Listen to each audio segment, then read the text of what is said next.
La Unión Europea se atrinchera. Es excesivo hablar de nazismo. Bueno, están relacionados los dos conceptos, evidentemente. No estamos hablando de, frente a esa situación de pánico en la que están las élites europeas y las grandes empresas y los grandes inversores que están detrás de ellos, bueno, hay una sobrereacción fundamentalmente con ese intento de escalada del conflicto en Ucrania hacia una gran guerra desde hace año y medio aproximadamente, con los planes de las estrategias de rearme, etcétera, ¿no? Bueno, vamos a ver lo que nos dice Lola Mateo. Los líderes europeos son nazifascistas y como no salgamos a la calle contra el rearme, nos llevan a la guerra mundial. Bueno, vamos a ver, no voy a entrar, efectivamente, pues lo de salir a la calle es muy cierto, es decir, un enorme problema en Europa es que los ciudadanos están desmovilizados. Y si comparamos esto con la situación en los años 20 y 30 del siglo pasado, vemos una diferencia sustancial. Entonces había un movimiento obrero muy fuerte y ahora la oposición, pues bueno, tiende a ser relativamente débil, ¿no? Es cierto que como consecuencia de Internet hay una información creciente en los ciudadanos y un desapego creciente frente a la clase política europea, ¿no? Pero muchas veces es un desapego un tanto anárquico, es decir, adquirido de forma individual en base a la información que cada persona consigue en Internet, pero esto necesita tiempo para asentarse en base a intereses colectivos, racionalizarse. Entonces, este proceso está yendo despacio, ¿eh? Está yendo despacio. Pero bueno, vamos a ver. Los líderes europeos son nazifascistas. Bueno, vamos a ver. ¿Esto es exagerado o no es exagerado? Bueno, los que nos conocen desde hace tiempo ya saben que nosotros hemos hablado de criptofascismo o criptonazismo para hacer referencia no a lo que está pasando ahora mismo, sino a lo que ha sucedido en los últimos 30-40 años. A estas corrientes de lo que hemos llamado el posmocapitalismo, que se han desarrollado en paralelo al neoliberalismo y tal, sobre todo a partir de la Guerra Fría, y que tienen muchas características comunes con el nazismo y con el fascismo, ¿no? En cuanto a su origen filosófico, sus bases filosóficas últimas en buena parte se apoyan tanto en el nazismo y el fascismo como en el posmocapitalismo, lo que ahora llamamos capitalismo woke, se apoyan en Nietzsche y Heidegger, que los utilizan como un instrumento para cuestionar la razón como una forma de acercarse a la realidad y apostar por las emociones, que al final es apostar por la manipulación, como un instrumento de manipulación de las masas, ¿no? Manipulación que llevó a lo que conocemos como nazismo y fascismo en los años 20 y 30 y que ahora ha llevado pues al neoliberalismo, al posmofeminismo, al catastrofismo climático, las inmigraciones masivas, etcétera, ¿no?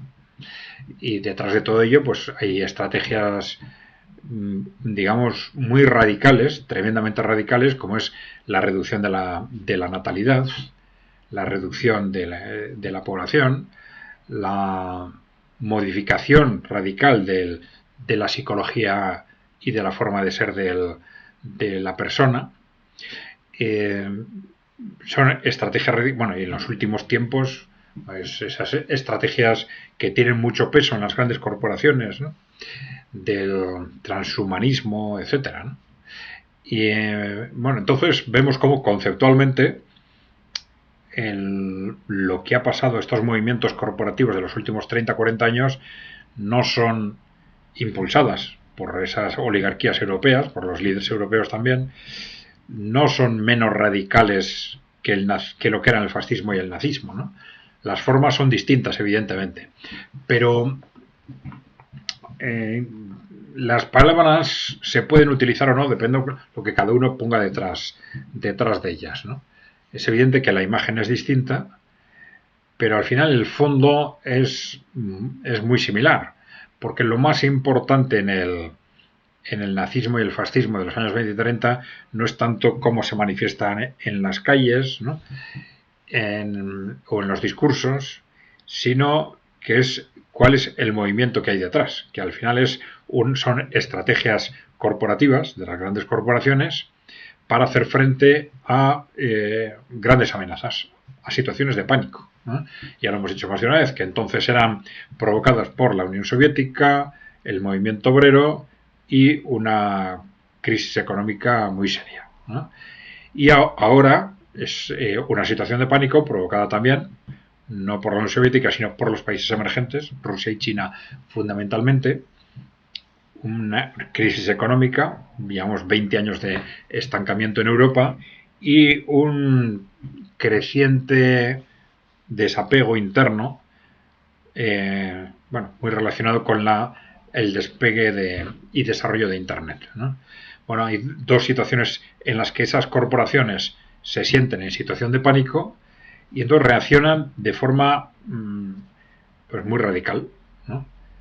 Y eso nos lleva a interpretar que la reacción y los planteamientos de fondo son muy similares en el nazismo y en el fascismo, y lo que han sido en las últimas décadas el posmocapitalismo, el capitalismo woke, y ahora estas estrategias belicistas, ¿no?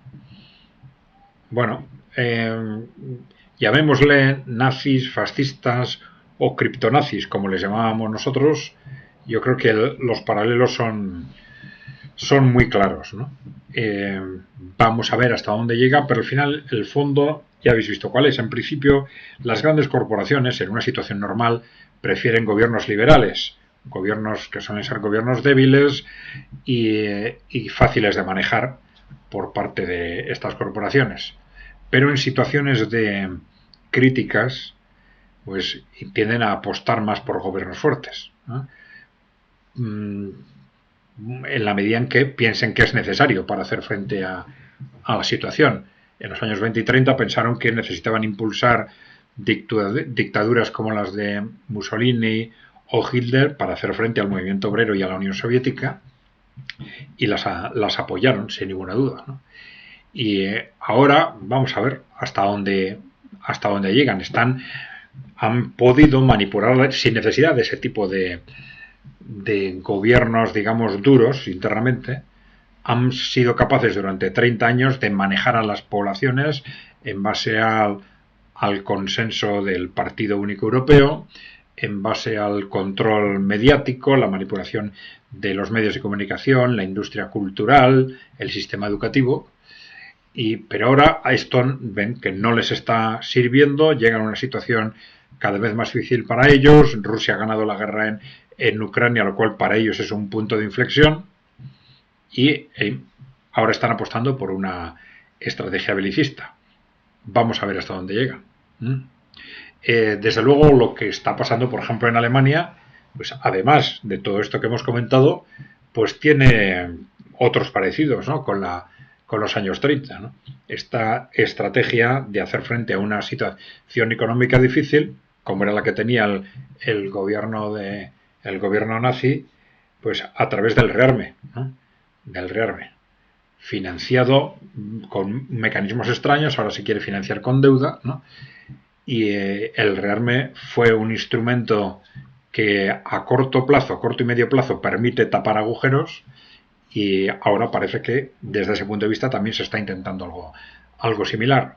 O sea que veis que los parecidos son muy fuertes, ¿no? Bueno, aparte que desde el punto de vista político también nos están diciendo claramente que están dispuestos a todo. Ya sabéis lo que ha pasado en Rumanía, pues han anulado unas elecciones porque ha ganado alguien que no les gustaba, de una forma descarada, ¿no?